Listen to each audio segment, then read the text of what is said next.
Good afternoon, everyone, and welcome to, yes, another Friday edition of Topic Time. I just can't get enough of doing Topic Time. I love Topic Time, and it loves me, and it loves you guys, and you love watching it, so why not do more episodes, and that's what we're doing. And I love diversity. I have quite a diverse assortment of guests, and I certainly have one today. For the first time ever, I'm actually going to be helping not only do a science demo with this gentleman here, Mike Stacchi. We're going to be talking about the pros and cons of plastic around water and how to possibly create the most healthiest water intake that you can with something he's brought in and he's going to talk about. And I'm so glad I was able to get him for the show. And Mike, thanks for coming in. Thanks for having me, Harrison. Okay. So, now tell me what you're going to do today. We're going to do some demos. We're going to talk about something about your history, but we're going to concentrate more on the water demo today, and you're going to talk all about it. So go ahead. What are we going to do today? well, basically, I was introduced to a company that does water ionization, which is basically, it's different than filtering. You're actually using electricity to bring the pH of the water up and down. And by doing that, you can make useful waters for drinking, as well as cleaning your foods, cleaning your house. So it's kind of that green clean for the body and for the home.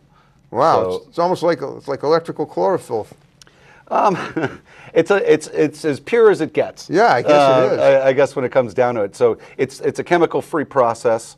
A lot of people think that the difference in alkaline, that you can go to the store now and you can buy alkaline drinking water in bottles, just like the rest of these products up here. Okay. And the difference is that alkaline, you can, just like in a swimming pool, you can just add chemicals to the swimming pool and make it alkaline. It doesn't mean that it's pure anymore. Okay. The difference here is that we're using electricity. Okay. And we're alkalizing, which is different than making something alkaline. You're alkalizing it. And that's actually a pure way, without chemicals, of making alkaline drinking water. So you have a unit that sends electricity through water. Is that basically what you have here? That's what it is. You hook it right up to your tap. Okay. Or if it's your business, you can use the town water as well. Okay. And as the water passes through, it's going over some high-grade titanium plates. And basically that surface area is electrocuting the water and splitting our pH of 14. That's the start of our science project here. It's fascinating. Is you're going to take pH of 14, you're going to split it into two useful streams of water. Okay. So when I make a 9.5 water for drinking, I get 4.5 water, which is great for watering plants and vegetables in the garden. All right. Now let me see if my 10th grade biology is correct, and if my memory serves me. The pH level is anywhere from 1 to 14, and with 7 being like just halfway between acidic and alkaline. Is that correct? That's neutral, yep. When you get to the 7, yep. Okay. Now, what I want to know is, are there benefits of having it both be alkaline and acidic, or for certain things, like say cleaning something outside? Would that be better if it's acidic, like say washing the car or something like that? We find that, if you go all the way down to the most acidic water that the machine makes, it's 2.5 acidity. And that actually kills bacteria. It's like any of the Lysols and the Clorox and all those different kinds of heavy chemical cleaning products that kill 99.9% of bacteria. This 2.5 water does exactly the same thing, and you don't end up with the chemical headache or the bill of all those chemical cleaners under the sink. Well, but you don't want to drink it when it's when it's at that level. Most certainly not. Okay, you nope. want to. So think of it this way: you've got your 14. Right. So when you're making a 2.5 water, you're left with an 11.5 water. Okay. Wow. And that's really high alkaline. You also don't want to drink that. Right. But you can use that, which I'm going to show in a second stage of our demonstration here, is that you can lift the herbicides and pesticides off of your food. Okay, you can degrease the stove. You can do what, the stove? Degrease the stove. Oh, degrease. I got you. You mean clean it? Yep, it'll break right through heavy oils. Wow. So you can clean the house with the 11.5 water, and then you can disinfect the toilet and the sink in the bathroom and in the kitchen with the 2.5 water. Wow, that sounds awesome. It's pretty amazing stuff. Yeah. Okay. Well, how exactly does it work? You want to? You want to? You brought us. Well, before you do that, you brought a bunch of bottles of water today of different things, not just mostly water, but also a can of 7-Up. Yeah, I mean, basically because a lot of people do soda, a lot of the acidic diet that's out there. Yeah. That a lot of people don't realize how dehydrated and acidic they are. Okay. And a lot that has to do with health Right. and wellness as well. Getting sick. Your body is in an acidic environment. Right. Inflammation when you get hurt and you have a swollen tendon or muscle, or after you work out at the gym. Yeah. You create acids in your body that you need to flush out of the body. So consuming the high alkaline water gives your body the best potential. It's not magic water. Right. The idea is that you put yourself back into the balance that the body wants to be in. Okay. True.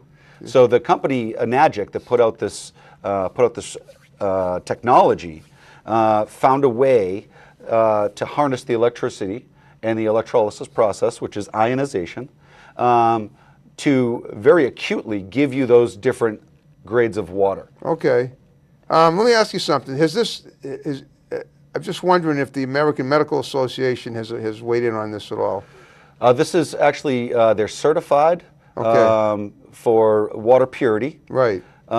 This is a medical grade machine from Japan. The company's 40 years old. Okay, wow. They came over here in 2004. Yep. Now they're in 45 countries around the world. Wow. They're in over 400 hospitals in Japan, China, Germany. Yeah. Okay. And the reason it's a medical grade device is because they make the machines in-house. Wow. And they use medical grade titanium in them. So this is what do you mean by in-house exactly? They don't bring in any third-party parts. Oh, into the building process of in other words, so basically everything is pretty sterile when they use it.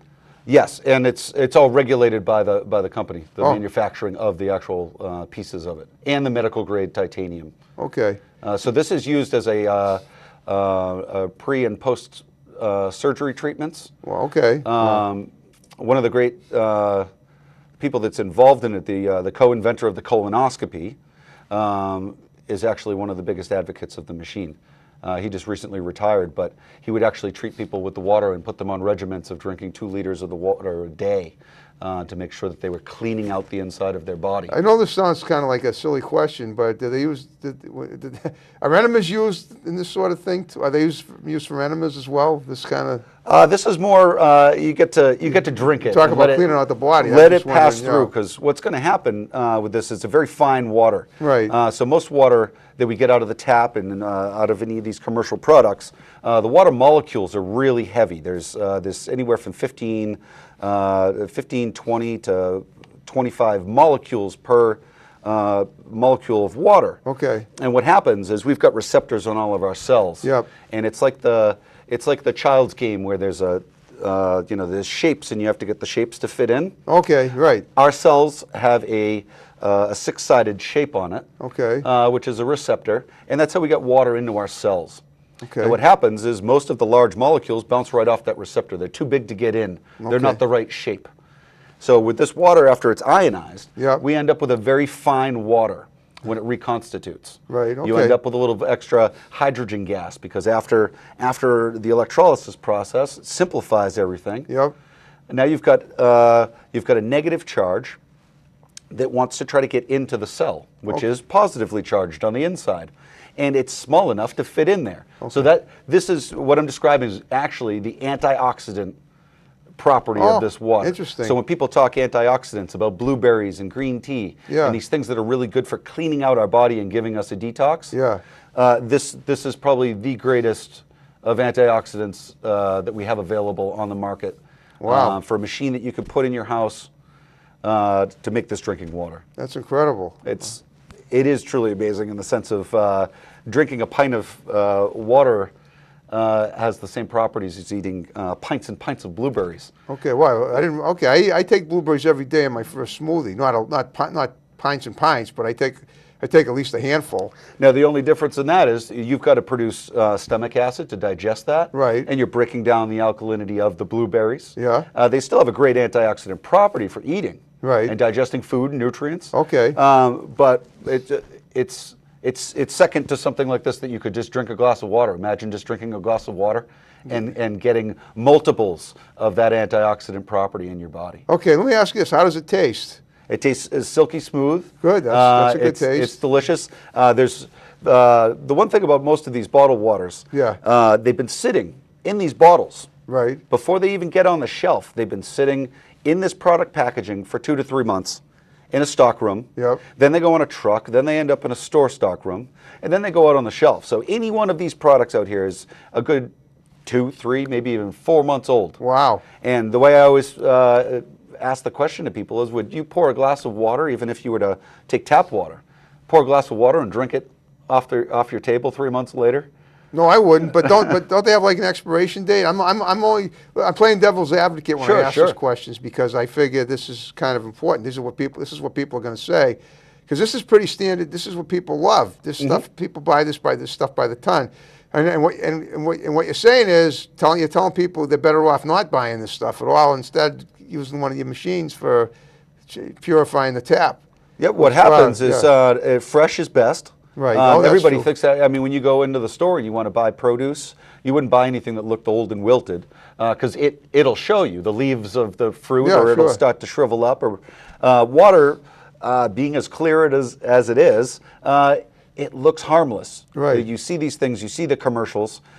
Even if any one of these was fresh and bottled and capped and then put on the shelf, you're going to end up paying. This was probably about $2 or $3. Yep. You know, and down the line. Oh yeah, it's really expensive. For pennies on the dollar to make it fresh out of your tap. That's true. So wow. once you're able to get one of these machines in your house, you're saving on all of these commercial products, which gives you money to go on vacation and send your kids through school. Just saving money is saving retirement and all sorts of things. Yep. Wow. So it saves money. It's a win-win situation. Yep. Financially, it makes a lot of sense. So yes, financially and health-wise too. Wow. The health part of the demonstration here, it has a little shock value. That's, like you said, some of these are the favorite products of a lot of households. Right. And even athletic people. Yeah. They call these things smart Surprised you didn't bring in water. a Gatorade, because that's usually what they drink. But yeah, I went with the smart water today, just because it's another one of those products where they tout it as smart water. Right. It's the same company that makes vitamin water. So when you get into the Gatorades and things like that, most of the time the athletes don't even drink it.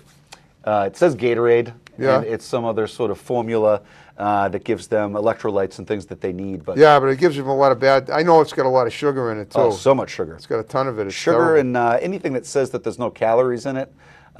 You wonder what else is in there. Right. It tastes that good. It's got to be something. There's got to be a caveat, obviously. Right. And some of the products out there, there is now what they're calling alkaline water.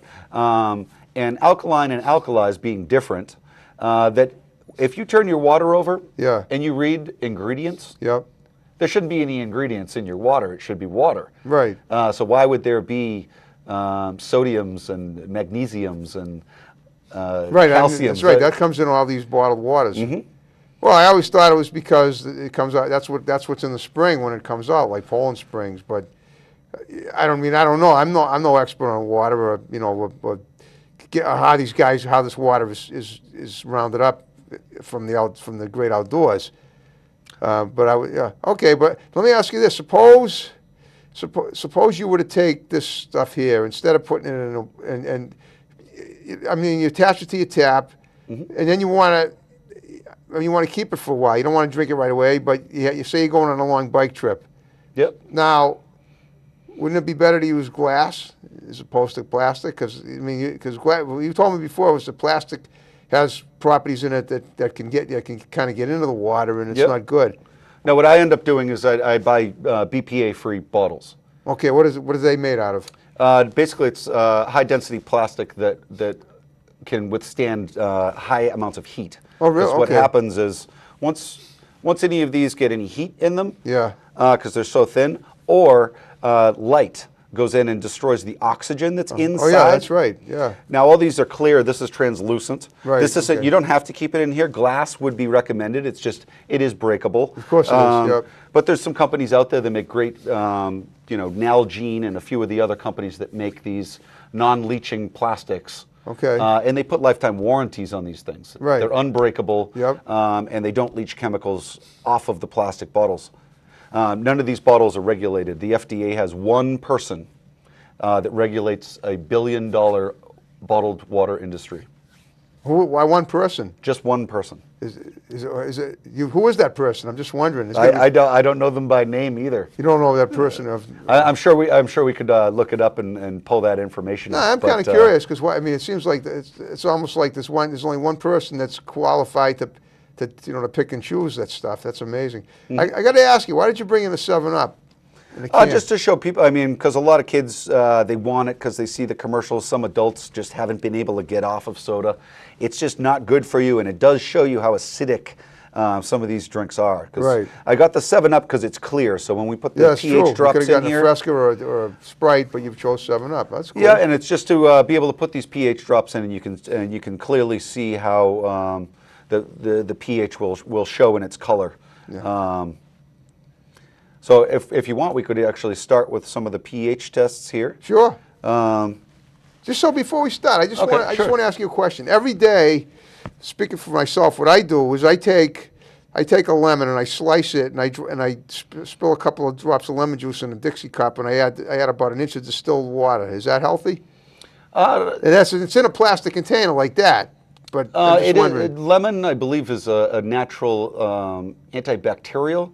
Right. So it is good for your kidneys and things. Well, good, because I had a kidney stone 10 years ago, and I don't want to repeat that experience if I can help it. They recommended putting slices of lemon in your water. Well, not actually lemon, just lemon juice. Okay. Yeah, but it comes right out of the lemon. There's a little lemon there too. Sometimes the seed will pop out, and I don't have a problem in sucking that down too.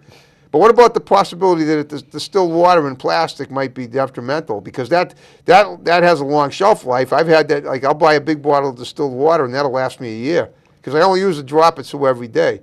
Yep. I mean, would it be better if I didn't buy it in plastic at all?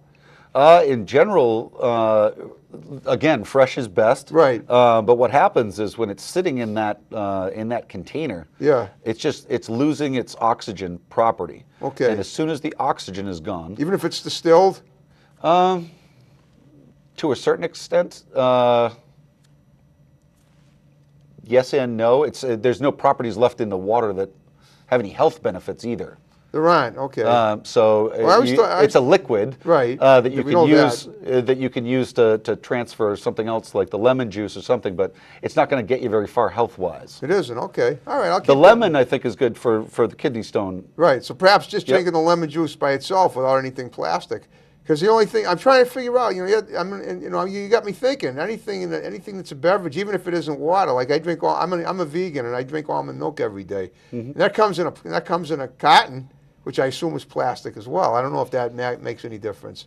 I'm not quite sure what they use. Well, and the cartons are lined for sure. That's a good thing, right? I don't know. Honestly, I don't know that much about the because water would obviously just kind of dissolve something. Any liquid would just dissolve right through if it was only cardboard. Right. So there's got to be some sort of liner in there. Yeah. Oh, yeah. I know there is. All right. Well, go ahead. Do a demo, and I'll help you out if you want. Sure. All I'm going to do really is just put about an inch or so of each of these beverages into the cups. Okay. And then we're going to just show. You want me to pour anything in? Yeah, you're welcome to take the ones on your side of the table here. I'll take this one. How much do you want us to pour in? How much do you want me to pour in there? We're going to do about an inch. Oh, you pour as much as you want, and then I'll do about that much each. Okay, that sounds good. Looks good. All right. So basically, when it comes down to it, some facts about the bottled water itself. I'm actually not going to drink any of that. I know. You can put that right back out in front because I'm going to just put them one at a time. Yep. So this is fresh from Raynham Tap. So this is just Raynham Tap water. Yeah, right from our school. This humble school, Raynham Middle School. We do the show. Oh, spilling it on my pants. I hope it doesn't create bacteria in my suit. That'll be fine. Now, one of the things about the bottles as well is people don't recycle as well as they should. These things are just destroying. Well, I'm not guilty of that. I recycle every week. We have to where I live in Brockton. That's the rule. We have to recycle all the plastic, or as much as we can. So I take everything plastic and I throw it in the recycling bin and send it to the recycling category of the sanitation guys who pick it up every week. And that's the way to do it, because you have to think, you know, it's generations from now are going to be affected by this. So we could all say, oh, not me. I'm not worried about this. Okay, how did I do it, right? Yeah, this is perfect. Good pour? Okay. All right, so if we move down the line here real quick, I'm just going to kind of lean over, and we should be able to see everything here. Oh, it looks like Tabasco. Yeah, wow. Without the kick. So basically I'm going to put 3 drops in each one of these. Cool. And then we're going to be able to take a little test of color right over here. I've got a chart next to me. Oh, wow, look at it. We're all turning different colors. That's wild. All right. It's got to be, if nothing else, it's very interesting. But I'm sure it's more than that. I'm sure it's beneficial too. We're figuring out here. Yeah, so basically, if we're looking here, we got a little, now we got a very, very colorful array. Yeah. Of things that we're drinking here. Now, the one on the right looks like laundry detergent, kind of. The purple one. Why do they all turn different colors instead of just? So here's the explanation. We want to make sure that we can see all this here. Yeah. We go down the line. So Dasani. This is Dasani, and as you can see on the pH scale here, we're looking very acidic. Okay. Wow. So if you're looking at kind of, I've got this color chart here. Everything in the yellows and down to the orange and reds, those are going to be very acidic. Wow. Okay. So as you look, this is Dasani. This is a product of Coca-Cola. Right. Okay. Poland Springs from Maine. We bring this in here, and we're going to be looking again at this is closer to a neutral, slightly acidic water as well. This is our Fiji water. Now Fiji's probably the best one for not being acidic, but again, Fiji, this bottle I think was $4 for 1 bottle of water. That's a lot, Seems like an awful lot of money to be spending on a product, and then you're stuck with a plastic bottle that you've got to recycle and make sure it gets into recycling. And again, we're looking at the neutral to acidic. This is Smart Water. They also make vitamin water. It's in the category with the rest of these Gatorades and sports drinks. And then if we look at soda, soda's just sitting way down here in acidic. Soda is actually pretty close to the same acidity as car battery acid. Oh, that's pretty amazing. People use it to declog their their pipes in their house and things. Again, this is the tap water. This one's kind of hanging out in the blue to green here, so it's just above neutral. And then this would be the Kangen water. Now this is just going to sit way up here in alkalinity. Okay. Wow. So what's going to happen is you could take some of these, and the ones that are close to acidic, and you can start to see that they get a little bit darker as I go, just by adding a little bit of the alkaline water. They want to keep becoming alkaline. Okay.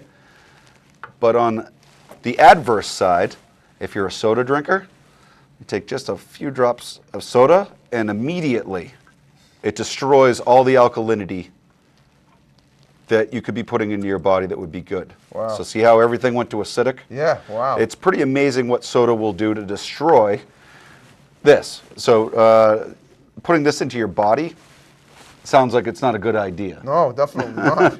So as we move down the line through here, we've actually destroyed all the alkalinity in any of these drinks with soda. Indeed. So soda becomes one of those let's not do that anymore kind of products. Exactly.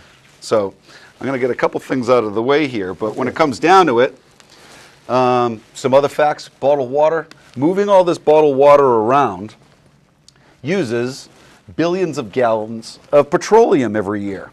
So you got these big tanker trucks. Okay, are you talking about just bringing it? I see what you're saying. Just the transportation of the water.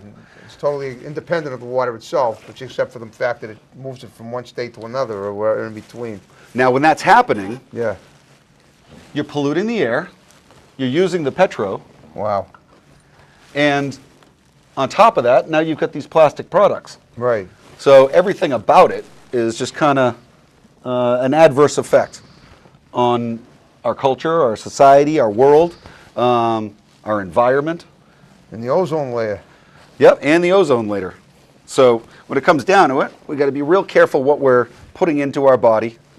And we got to be real careful with the companies that are out there making commercials to make us smile. Right. When in the end, their interest is selling something. Of course. More so than it is taking care of us. Right. So this company Enagic, they don't actually have any commercial advertising. I'm an advocate of the company. Okay, I'm a distributor. Once I bought my machine, I get a distributor number. Wow. So they're part of the Direct Sales Association. Mm-hmm. So if I recommend this machine to anyone else, I can get a commission from the company just by them putting my reference number in. So this is your livelihood, though. Too. This is my business. Yes. This is your business. Now, is that the machine down there? No, the machine is still in my kitchen, hooked up to my tap. Oh, I understand. Okay. So at this point, I bottled up a couple different kinds of the water. Right. This is just the drinking water. Yeah. And what I end up doing is I drink half my body weight in ounces a day. Okay. So I weigh just over 200 pounds, so I drink about 110 ounces of water every day. And it flushes my body, makes me feel good. I get lots of high energy from it. Sure. I've replaced coffee. There you go. With drinking water. There's no caffeine in water either, which is good. Nope, and getting the jitteriness of coffee out of my system. Occasionally, I do have a cup of coffee, and even making the coffee with the water is pretty amazing. Yeah, it must be pretty good. Anything for cooking? Yeah. I use this water. Cooking, coffee, teas, anything like that. Sweet. But what happens is, over time, I started drinking a lot of water. Because I actually ended up in Monauburn Hospital up in Cambridge for what? With severe dehydration. So this is what turned me on to water in the first place. Yeah. I went in, they put 3 bags of IV fluid into me. Yeah. And I felt amazing after that. And I went back out and they gave me that recommendation. Half your body weight in ounces a day. Half. I do a fourth. Maybe I should do more. But I mean, you kind of really got to force it down if you're not thirsty. But I know that there's a rule. It's better to do that because it's better to make sure that you have the quota for the day every day. Now that goes back to the molecules of how many molecules are in this water as opposed to drinking regular tap water or bottled waters. This water actually absorbs into your body a lot better than drinking the regular tap waters and bottled waters. Because it's such a fine water, it gets into your body on a cellular level and you don't feel bloated from it. Right. Wow. Because you're absorbing more of the water. It doesn't go to your bladder and then wait there and you feel like you're sloshing around and you need to go to the bathroom constantly. So you actually absorb this water into your body a lot better. Oh, wow. I love to describe it as a chain link fence. And if you had as many tennis balls as you could fit in your hand and you threw them at the fence, some might stick in the fence, most of them are going to bounce off the fence. Right. Okay? If I were to take this water, I would compare this water to a handful of marbles. They'll go I throw them, they're all going to go right through the fence. Wow, that's awesome. And that's kind of the concept of what's going on with getting this water into your cells and cleaning them out. Right, so it's purification at its finest. Mm-hmm. I got you. Okay. So one of the second thing I wanted to show is that had to do with the ability to take herbicides and pesticides, any oil-based things off of your fruits and vegetables. Okay. You brought some nice tomatoes. So these are tomatoes from the Market Basket right up the street that's here on right, Broadway. Yeah. I noticed they're in plastic too, but I guess they haven't been there that long. Yeah, I mean, what happens is people bring these home, and you know, some people soak their vegetables just in tap waters. There are some sprays and all sorts of things that you can put. My parents use those for their veggies and fruits. Now those, again, it's another chemical product. Yep. Some of them tout as all natural, but pennies on the dollar, you can create water. This is 11.5 water, and the reason I keep it in a black container is because light and air, once they get on there, start to deteriorate the properties of any water. So this water is just the same. Wow. So what I'm going to do is I'm going to put a little bit in there, and then I'm going to take a little bit of the Raynham. This is a regular tap water.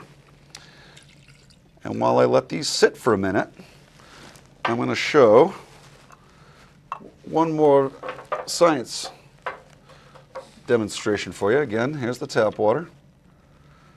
Now, from science class, I need to use the other water here. From science class, what do we know about oil and water? They don't mix. They don't mix at all. So what I'm going to use is a sesame oil. Wow. Oh, that's sesame oil? Oh, that's sesame oil. Yeah, I got some sesame oil here on the side. Cool. And what we'll do is, here's your tap water.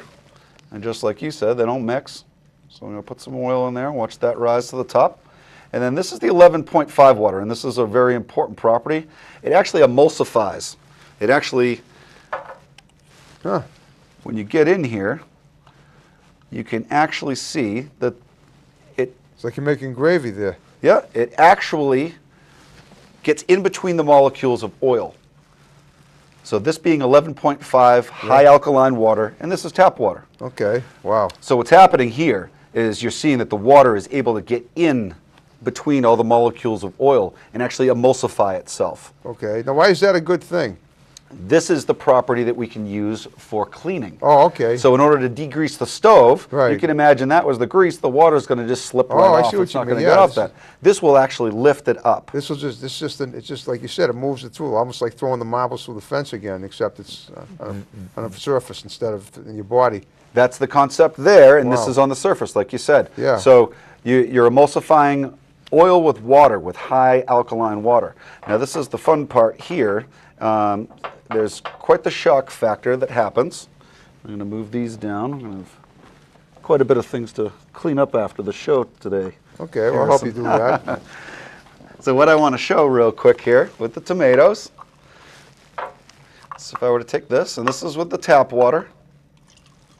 As you can see, we still got tap water. Right. Okay? Yep.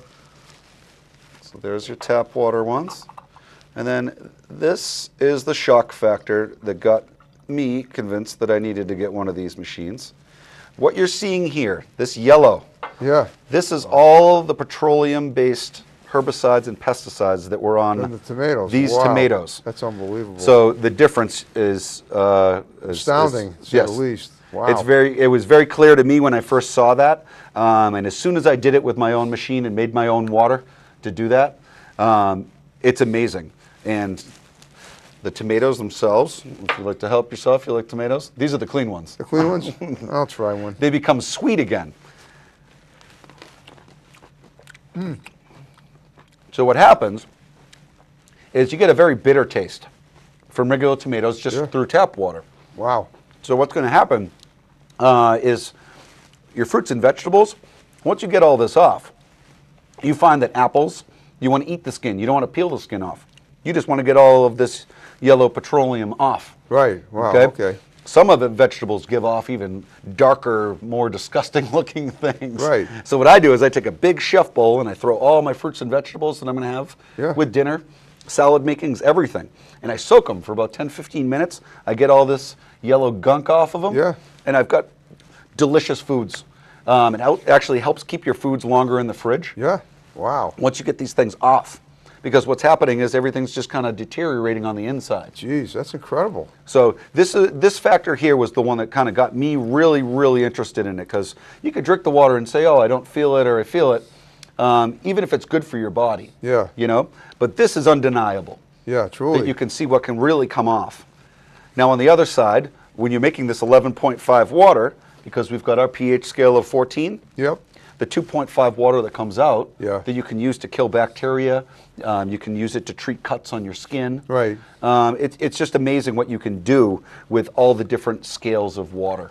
It is. That's incredible. So now I have to ask you: is there a way of calibrating the numbers? Like I don't actually see the unit because you don't have it here. It's your house on the SAP. Yep. So what I want to know is, how do you know when you get the numbers that you want, alkaline or acidic? It's all touch screen on the dial. Okay, cool. And it literally, mine talks to me. That's awesome. So you're welcome to go to the website and check out on the website. It actually talks to you, so it'll tell you that you're making drinking waters. Right. It'll tell you when you're making the acidic water. Yep. They actually call it strong Kangen water. It talks to you, and what you're doing is you're taking your 14, and whatever number that you select, you just subtract that from 14, and that's your second stream of water that's going to be coming out of this machine. Oh, that's amazing. So there's one that when you're getting your tap water out the top, or in your drinking water, and then you can actually put some sort of receptacle down the bottom and save the water for watering the plants, washing the windows, like you said, washing the car. Yeah. You go out, you can get streak-free glass by using a 4.5 water or a 5.5 water. Okay, so that number is more on the acidic side, right? Yep. Okay, the lower the number, the more acidic; the higher, the more alkaline. That's it. Okay, that's what I thought. All right. Yep. Wow. So we're looking to put the higher alkaline things into our body, somewhere between 8.5 and 9.5. our bodies, when we eat things, we produce stomach acids. Right. And then just below the stomach is our duodenum. Our duodenum yep. is actually the regulator that tries to get our body back into an alkaline state as it passes our nutrients and the food that it's just digested through our intestines. So waste, after the waste cycle, is that what you're saying? The waste is a little bit later than that. Oh, okay. So once you get into your intestines, that's where you're really absorbing nutrients. Okay, right. So after you digest, you pass through, and the duodenum is trying to raise the level back up into alkaline because it's very acidic from all your stomach acid. You need the stomach acid, obviously, to digest. Right. So what you want to do is you want to start helping your body become more alkaline before you even eat. So what we tell people is just like the swimming pool, don't jump in the swimming pool 30 minutes before or after you eat. We tell people... Yeah, but that's only because, I see what you mean, because of the acidity. I have the inside, it has nothing to do with what's in the water, too.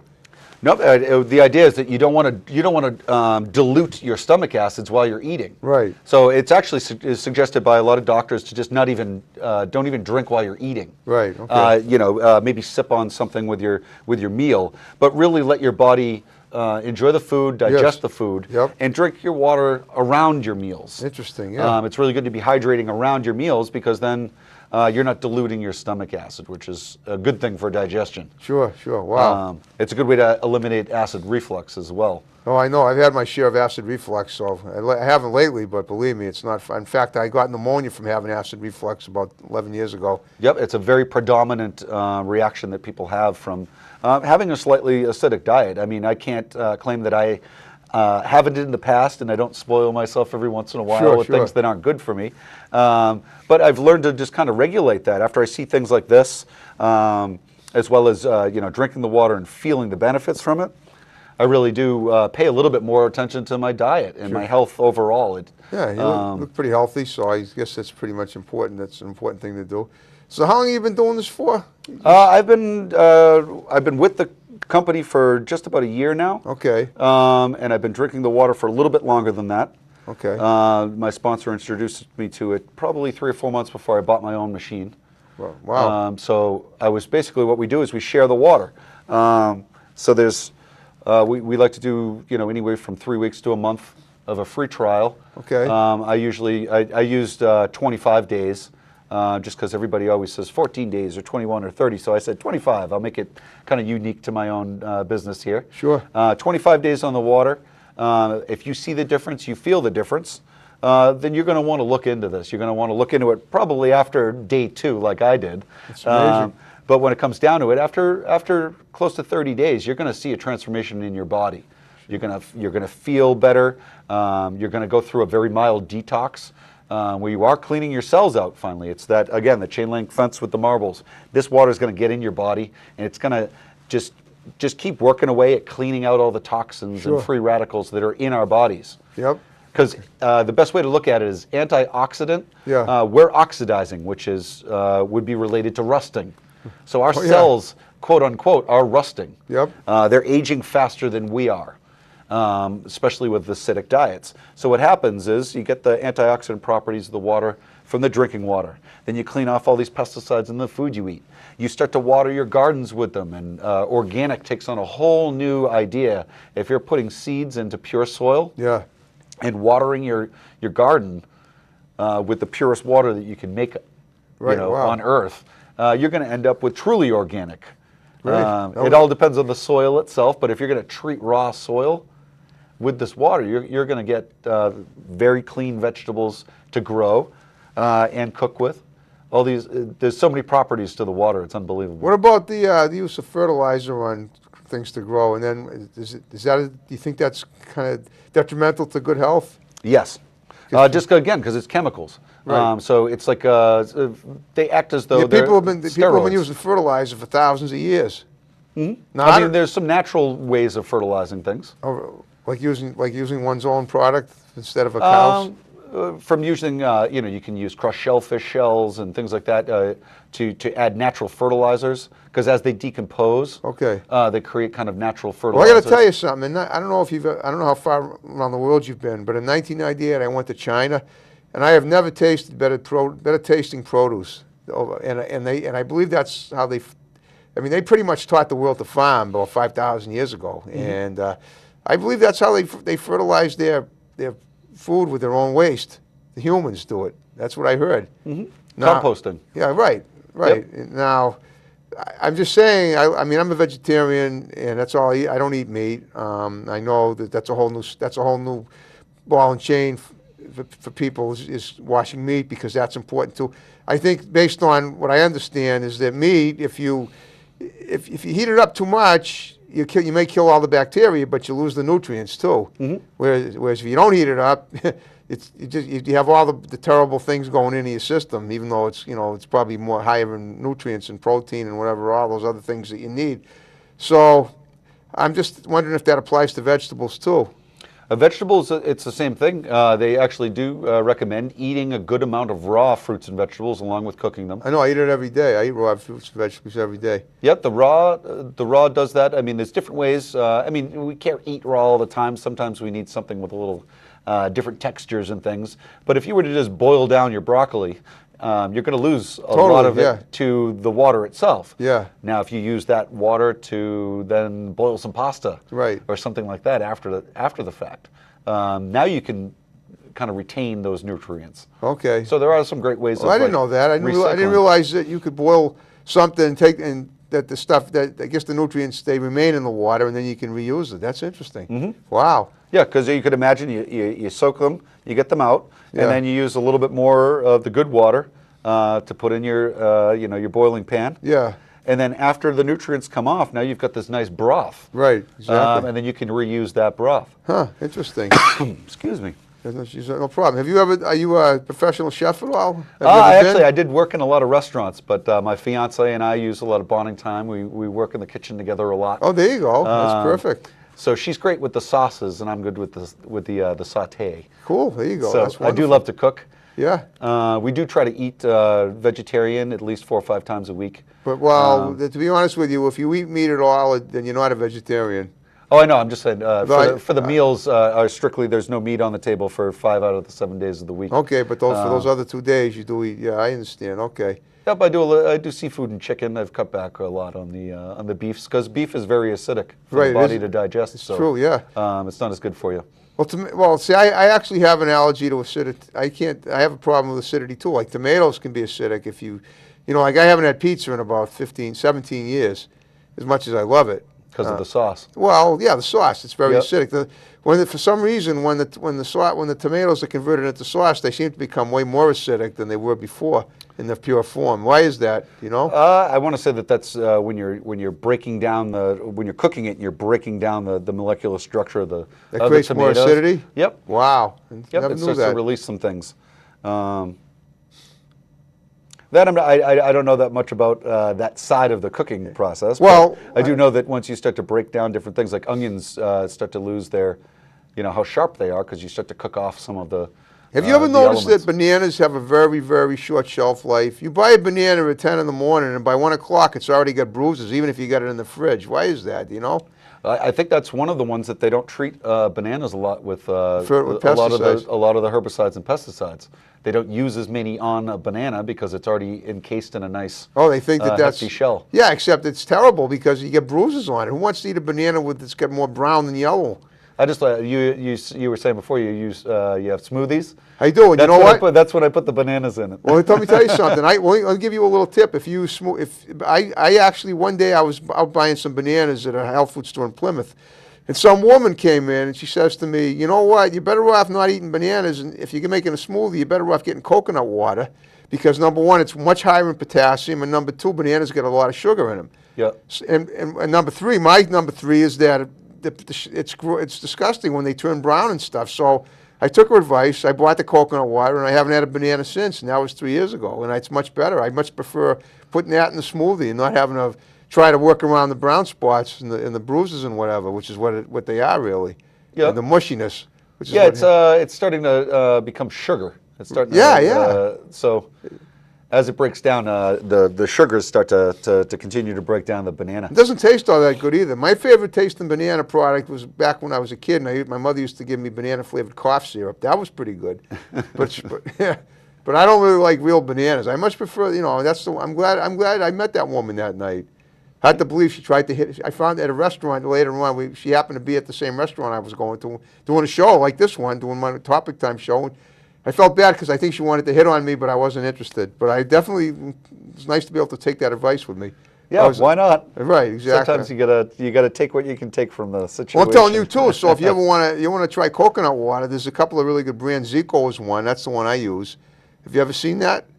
I haven't. No. Okay, you can buy that at any health food store. I don't know if you guys shop at Trader Joe's or Whole Foods. I go to Whole Foods regularly. And pretty much even like there's a store in Quincy called Good Health that I go to, and there's one in Hanover also. You guys, do you shop at a lot of health food stores, or you just go to the supermarket? And you told me you went to Market Basket. I guess they have a pretty good health food section, right? Yeah, they have pretty good produce there for the most part. We like to go places where we know that we've got non-hormones in the chickens and things like that. So Whole Foods is definitely one of the ones on the list. The H Mart that's out there now, they've got great seafood. Yeah. But more so than going to some of the other commercial stores where it's just lined with commercial products. I'd rather go to a market. And process stuff that you don't want either. Yeah, I'd rather go to a market and then go to either a seafood shop or a butcher shop that touts themselves for where they get their products, fresh products from. Right, yeah. right. And the idea is that once you start to save a little money on all these other commercial products, right. now getting yourself kind of the top of the line, if you will, vegetables and meats and things, right. Becomes very available to the budget. Yeah, at the exactly. household. Saves money too, aside from being healthy. It's a win-win situation. Mm-hmm. Does your fiance does she promote the products too, like you do? She does in her personal time. She's a family nurse practitioner. Okay. So it can't be a conflict of interest at her office right now. Right. But little by little, we're trying to get the head of her practice in to start looking at this as kind of an alternative that they can then recommend to their patients and their clients that come in. That's awesome. To talk to them. But she loves this factor of being able to clean the foods, cleaning the house. Yeah. Our cat Otis, he drinks the water. Good. It's kind of fun with pets. It is. Dogs have the best nose out of all the household pets. Right. The dog water test is amazing. You put tap water in a bowl and alkaline water in a bowl. They won't touch it, but if you put this stuff, they'll goes right to it every time. It's amazing how their nose picks out the freshest source of water. Yeah. And they'll lap it up. Wow. And then we've had some people actually. Not cats though. They don't have as good a nose. My cat Hiawatha loves the. She drinks all the Vermont spring water that we get. I'm talking about the cooler water. The water that's delivered, not the stuff that you buy in the store. Yeah. That you heat. I mean, now what do you think of that? I'm just wondering what you think if that's better. That's probably not as good as this. It depends on how. I mean, honestly, the regulations of those. Right. Who knows what's in the water source. Right. With the piping systems of where it comes from. If it's coming naturally out of a spring, it better be high up in altitude if we think there isn't any pollutants. Well, it's in Vermont. Vermont's the Green Mountain State, so you got a lot of high mountains up there. So there's plenty of, But we have acid rain. We have that. Oh wow! Also, so now our acid rain is now polluting even our water sources. Yeah, yeah. And I like to tell people this every time that because when it comes down to it, your tap water, people go, "Oh, the tap water is awful," and these different things about it. There's copper and there's even lye in the water to treat the waters, fluorides, chlorines, all sorts of things that they put into the waters. Right. That is necessary to preserve the pipeline. Yeah. It's our responsibility once the water starts coming out of the tap to clean it. If they didn't put those things in, the water wouldn't get to us. Right. So that at the end of the line, having something that can clean the water as it comes in is the best source. So when it comes to water coming down from Vermont, it still needs to be cleaned at some point. Right. Any source of water needs to be cleaned. Yeah, I see. So carbon filters do a great job, but they can't really do much for alkalizing the water. Right. You can add sodiums and you can add chlorides and calciums to raise the pH, but it's not pure anymore. Right. Now it's a solution that's alkaline. It's not water. So the difference being that this electrolysis process actually is it's bringing the water back to its original state. That's actually what kangen means in Japanese. Ah, interesting. Okay. Return to origin is what kangen means. Ah, interesting. So that's why I went with Kangen Boston, was to introduce it to this area and say, hey, Boston water comes from the Quabbin Reservoir. It's touted as some of the cleanest water we have in the state. No kidding. But by the time it gets to us, it's traveling through the pipe system to get here. So again, once it comes out of the tap, it's our job to clean it. I always thought that because of that Stendhal song, the Boston dirty water, that was the dirtiest water in the country. We don't drink water out of the harbor. No, oh, I know, but I thought the Quabbin Reservoir came right. The water from there came from the harbor.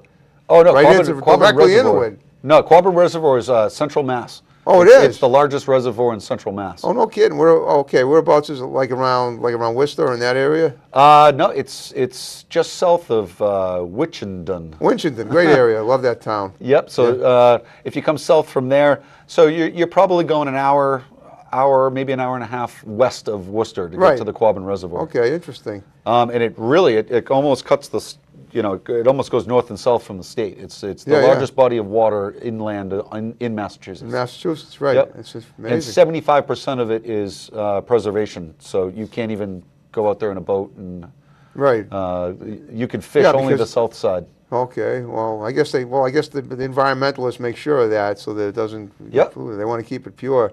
Yep, and that pipeline water, that's what's making it all the way into Boston. Yeah. And they still say it's the best water that you can get, but again, till that comes out of the tap, we gotta clean our water. Interesting. Okay. And the great thing about this is you could live anywhere in the world, and when the water's coming out of the tap and you put this machine on, if you've got electricity, you plug it into the wall, and you're cleaning the water. The closest thing that they relate this to is if a body of water was struck by lightning, and you were to take that pure, almost electrified water out. It's funny, a human being struck by lightning, they get fried. When water struck by lightning, it gets galvanized. That's interesting. It becomes very pure again. It becomes sterilized. Our glaciers that are melting, that is the purest water on Earth because it's been frozen. There's no pollutants frozen into the center of it. You're almost saying that global warming is a good thing. No. But that's why the glaciers are melting, isn't it? No. I'm not saying that that's a good thing at all. Oh, okay. But what I'm saying is that the water that is inside that is the purest water on the planet because it has not been exposed to the pollutants of the industrial age. There's no acid rain in the center. There's no smog. There's nothing inside that ice. Well, if that's the case, then then what'll happen is if those polar ice caps are melting, which is what we're hearing is happening. And it's hard to believe considering how the weather's been lately. I mean, the winters have been unbelievable. Here it is. We're already in April 24th, and we had snow yesterday. So I don't know how much credibility there is to global warming. But let's just say, for argument's sake, hypothetically, that they say the polar ice caps are melting. So that means that when that happens, when it's finally gone, then all the purest water on Earth will all be dissolved, right? It'll all be just mixed in with all the rest of the polluted water. Amazing. Wow. So it's kind of a scary thought. We are raising in temperature. That's the global warming factor. Right, I understand, it's going to become a water world, hundreds of years from now, unless we can find a way to slow that all down. Right. Because no matter who you are or where you're from or what your belief system is, we are a planet that is close enough to the sun to sustain life here, and it's an opportunity. Obviously, we're doing it because we're here. Yeah, it's an opportunity, and I'd like to see that I could have children and their great-grandchildren still have a planet that isn't destroyed yet. Oh, I agree. That kind of starts today. Cool. No, I know. If you're not part of the solution, you're part of the problem, right? Yep. I know. It's total. I get that. Yeah. Wow. So, all right. So, let me ask you this now: you're a distributor. You're a Boston area distributor. How many distributors do they have around the country? Honestly, I wouldn't know the numbers on that. I'm part of a small and growing team that's moved up from Cape Cod. Yeah. Okay. So my sponsor's down in the Cape, and slowly it's come up this way. I want to say there's probably a couple dozen of us at least. Yeah. It's funny that we haven't all met each other in the sense of every day I kind of meet someone else. Right. Whether it's online networking or through a Facebook. That's how I met you on Facebook, and I didn't know. All I did was I saw your website or your Facebook page, and I thought, okay, the guy's a water distributor. I guess it could be interesting, and I And what I do for my show is, the great thing about Facebook is it gets me, I have about 1,500 Facebook friends, and it enables me to get tons of guests. There's always someone out there floating around that's interesting, and there you were, and you wanted to come up here, and you got quite an education, I have to say. Well, I appreciate it, and thank you for extending the invitation. Oh yeah, yeah. Well, listen, we're almost out of time. You want to get? I mean, a lot of people are going to see this, and you can give in as many shouts outs as you can get in the next 3 minutes, because that's how much time we got left. Sure. Well, again, my name is Mike Stacchi. I am a Boston native, and this is an opportunity. If you're looking for a part-time or even a full-time job like I'm doing it now, I did have to kind of progress through the ranks a little bit to be doing this full-time. But you can get more information and contact me through kanganboston.com. I have a Facebook page, so you're welcome to contact me through that as well. It's worth a try. We've got a 25-day free trial. What we like to do is get people on the website. Because you've seen the show, you've got a little bit of an education for yourself, but there's even more on my website, so it's worth checking out, and then contact me. By all means, if it's not myself, we've got a team of people all around the city. You just get on the water. The city in Boston, right? Certainly. Okay. Yep, so we've got North Shore, South Shore. All right, so you're covering all over the wing. Okay, I see. Yep, so if you're in this area, you could be meeting up with me to get your trial started. I do ask people to, grab some jugs. I've got some BPA free jugs if you want to purchase them from me. But I say just, get yourself some drinking containers and just be ready to take it seriously. For your health and your well-being, and for that of the environment as well. Yep. True. Wow. You got to take it all into consideration. It's their slogan for the corporate company is change your water, change your life. Right. I think it's one of those things that once you get involved, it's kind of hard to deny something like this. Yeah, the tomato is delicious. Yep, and we saw the pH test earlier. Yeah. Commercials are great, and they're good ways to learn about things, but you really got to continue to educate yourself to make the right decision for yourself, for your family, and for your future, and for the environment, like you were just saying. So. All right. Well, Mike, I want to thank you for coming in today. Yeah, thank you. And it's great. I know I'm impressed, and it's nice. I can't wait to try this myself. And I may end up. I don't know about if I'll work for the company, but I might end up deciding to get one of those filters and recommend it to the family. Well, I brought your first gallon down today. So I know you did. I think he's going to give me a free gallon. That's delightful. Just for the privilege of having him on my show, and I hope you guys enjoy it and get an education, because this is probably one of the most educational Topic Time episodes I've ever hosted. And so I want to thank you guys. It's a Friday show, and I'm doing, like I said, I'm doing a lot more, and we're going to finish it up with a chair dance. We're going to have another great guest next week. I think I have a pretty model coming in all the way up from Connecticut, or they come all over to be on Topic Time. So I want to thank you guys very much. Have a great weekend. See you later. Take care. Thanks, Harrison. Thanks.